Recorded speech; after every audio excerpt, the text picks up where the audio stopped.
Muy buenas tardes, nuevamente estamos transmitiendo para el canal Católicos para Siempre Oficial. Nos acompaña el Padre Ángel Ortega González, quien nos profundizará un tema muy especial también basado en los escritos del Cardenal Angelo Amato, y es el tema de la Santísima Virgen María, Madre de Dios Hijo. Padre, gracias por enriquecernos con estos temas y estamos a su disposición para que nos profundice estos conceptos. Gracias, Miguel, y a todos los que nos siguen a través de la página. Sí, seguimos en esta temática propuesta por el Cardenal Angelo Amato. Hoy estaremos mirando el tema de María como Madre de Dios Hijo. Recordemos que la maternidad de María podemos enfocarla desde tres enfoques. Respecto a la humanidad, encontraremos textos, por ejemplo, en la boda de Caná se llama a María, dice el texto, y allí estaba la madre de Jesús. Hace referencia más como a esa humanidad, ¿no? A la humanidad de Cristo. Es la madre de Jesús. Vamos a encontrar también, por ejemplo, la expresión de Lucas en Hechos de los Apóstoles, así que estaban todos reunidos en oración, y allí también estaban junto a María, la madre de Jesús. Entonces vemos cómo en el texto se nos refiere a esa maternidad humana. Respecto a la maternidad divina, podemos encontrar, por ejemplo, la misma expresión de San Lucas cuando el ángel en el anuncio le dice que el hijo que tendrá será llamado Hijo del Altísimo, Hijo de Dios. O sea que se interpreta que María es la madre de Dios.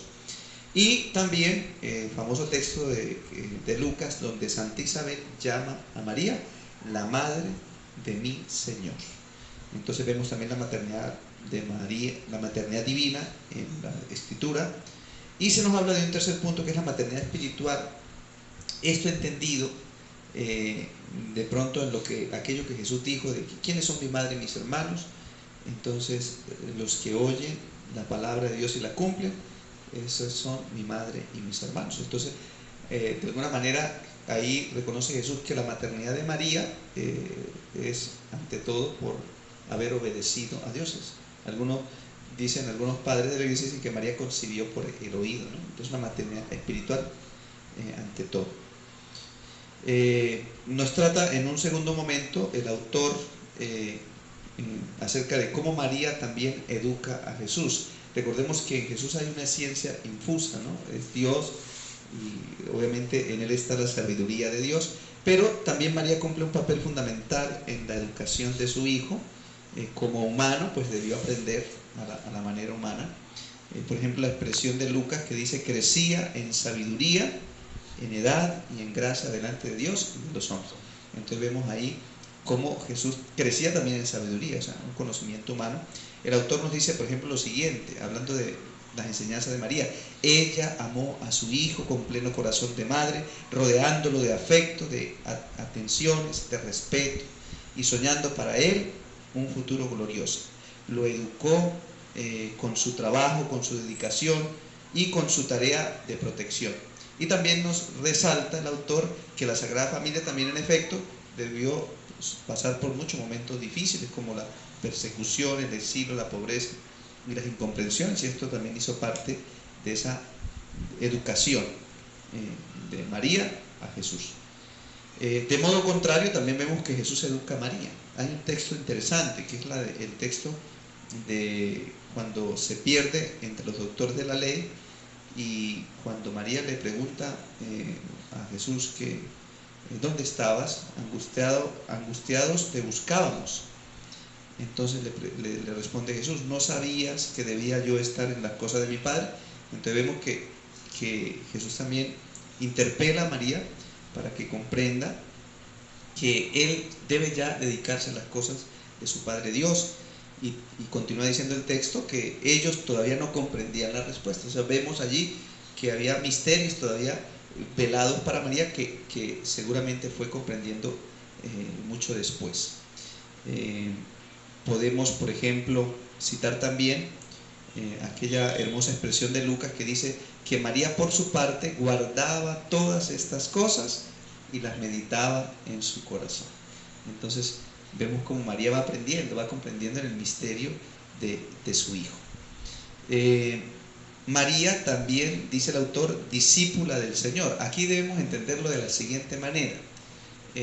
Recordemos aquella expresión también que Jesús da hablando de el terreno fértil y la semilla que se siembra y cae en terreno fértil y da fruto al 100%. Ciertamente María es ese terreno fértil donde la palabra de Dios ha dado fruto al 100%.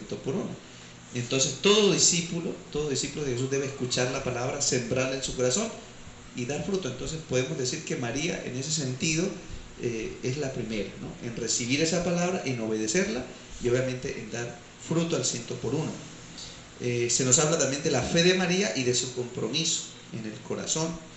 Nos dice el autor que la fe de María es una fe en camino, que va madurando, perfeccionándose, es decir, en crecimiento.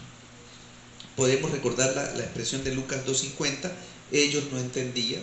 Entonces vemos que sí, de alguna manera hay un crecimiento en la fe de María. En ese momento María no entendía, luego seguramente lo entendió muy bien. También aquella expresión de Mateo 11 que dice que el Señor dice: te alabo, Padre, porque has revelado estas cosas a los sencillos, a los pequeños, y se los has ocultado a los soberbios. Y dice Jesús también: y a quienes se los has querido revelar. Pues precisamente María pues ha sido la primera, ¿no?, en recibir esta revelación de parte de Dios. Y referente al compromiso del corazón, pues vemos que María también tiene que asentir, ¿no?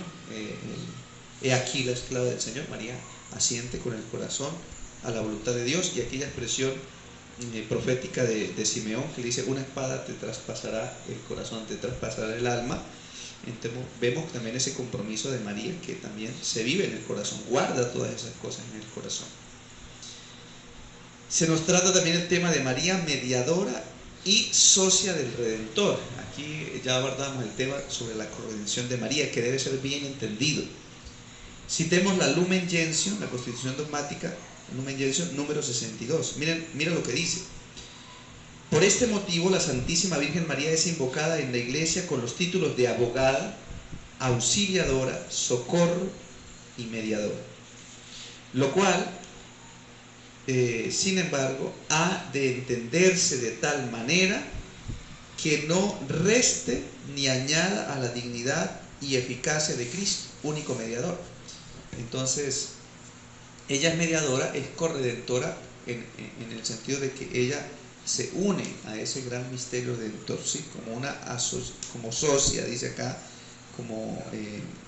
se une, ¿verdad?, a ese gran misterio. El único mediador es Cristo entre Dios y los hombres, pero María participa de una manera muy especial en esa obra de la redención. Podemos aquí ver, por ejemplo, en acción ver la figura de María como abogada, mediadora, intercesora. En Juan capítulo 2, en la boda de Caná, a través de ella es que los novios reciben esta gracia especial de el agua que se convierte en vino. Y también podemos verlo en germen, en San Juan capítulo 19, se le llama el segundo fiat de María. Interesante, porque allí Jesús le dice: bueno, mujer, ahí tienes a tu hijo. Entonces es el encargo que recibe ahora María acerca de la humanidad espiritual, la maternidad de los cristianos. Entonces tiene un nuevo propósito, un nuevo trabajo. Entonces se le conoce así como el segundo fiat. ¿Cuáles son entonces las características del oficio maternal de la Virgen María? Podemos citar aquí la Lumen Gentium número 61. Ahí se nos dice que la mediación de María no suplanta la de Cristo. Esto es importante, sino que participa de ella y es, por decirlo así, es una mediación extraordinaria, ¿no?, que acompaña, pero no que suplanta jamás, ni mucho menos que niega, sino que más bien participa. Dice Lumen Gentium 61: sin embargo, la misión maternal de María para con los hombres no oscurece ni disminuye en modo alguno esta mediación única de Cristo, antes bien sirve para demostrar su poder. O sea, se manifiesta de una manera muy especial también en esa mediación de la Santísima Virgen María. María acoge al Hijo y a los hijos en el Hijo, es decir, también nos acoge a nosotros, los cristianos, los hijos de la iglesia, los hijos de Dios. Aquí se nos puede hablar de la maternidad espiritual de la Santísima Virgen María. ¿Dónde vemos esa maternidad espiritual? Ya lo citábamos, San Juan capítulo 19. Jesús, viendo a su madre y junto a ella al discípulo a quien amaba, dice a su madre: mujer, ahí tienes a tu hijo. Y desde aquel momento el discípulo la recibió en su casa. Entonces podemos ver aquí esa maternidad espiritual, que nosotros también debemos acoger a María como nuestra madre, que ella es la madre de todos los cristianos. Ella intercede por nosotros, es nuestra abogada, nos protege, la podemos invocar, su protección, es nuestra mamá del cielo. La Lumen Gentium número 61 nos dice esta afirmación bellísima que podemos entender. Dice: por eso es nuestra madre en el orden de la gracia. En ese sentido, en el orden de la gracia, la Santísima Virgen María es nuestra madre. Y terminamos con la reflexión que hace el cardenal acerca de cómo se interpreta la Santísima Virgen María en la iconografía de la Iglesia de Oriente, que es bellísima, es toda una catequesis. Hay que reconocer eso a nuestros hermanos en la fe oriental, y es que a través del arte ellos también muestran una gran catequesis. Quisiera mostrar al menos 4 de esta iconografía que nos da una catequesis sobre María. La primera es la Teotocos, recordemos, que traduce Madre de Dios. ¿Cómo representan ellos allí a la Teotocos? Pues sentada en un trono, ¿verdad? Y está Cristo, que ella es la Madre de Dios. Está Jesús, está ella sentada ahí en el trono.